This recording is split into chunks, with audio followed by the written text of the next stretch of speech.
दोस्तों, सीरियल पति ब्रह्मचारी के आने वाले एपिसोड में बहुत बड़ा और इमोशनल ट्विस्ट दिखाया जाएगा।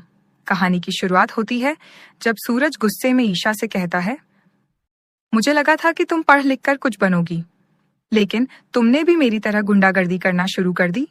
अब मैं तुमसे सिर्फ एक ही बात कहूंगा और तुम्हें वही माननी होगी।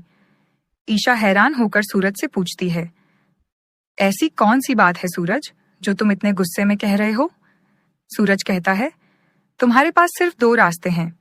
या तो तुम यह गुंडागर्दी छोड़कर दोबारा से अपनी पढ़ाई करना शुरू कर दो, या फिर मुझे हमेशा के लिए छोड़ दो।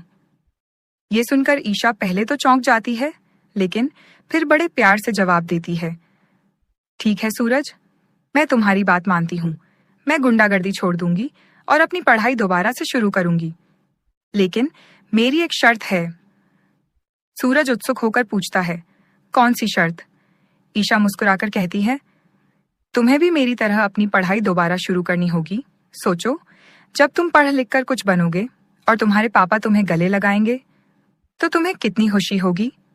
सूरज ईशा की बातें सुनकर भावुक हो जाता है और कहता है, तुम बहुत जिद्दी हो ईशा, लेकिन तुम्हारी जिद में भी प्यार है। मैं तुम्हारी बात को कैसे मना कर सकता हूँ? ठीक है, मैं पढ़ाई करूंगा और कुछ बनकर दिखाऊंगा। ईशा सूरज को हिदायत देती है, कल से तुम लेट नहीं उठोगे, कोई भी फालतू काम नहीं करोगे और दिन रात पढ़ाई करोगे, तभी तुम्हारा और मेरा सपना पूरा होगा।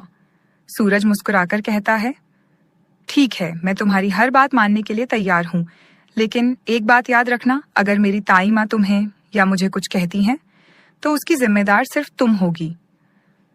दोस्तों, आगे की कहानी में देखना दिलचस्प होगा कि क्या सूरज और ईशा सच में अपने वादे पर टिक पाएंगे, और क्या ताई माँ इनके इस फैसले के खिलाफ कोई नई चाल चलेंगी।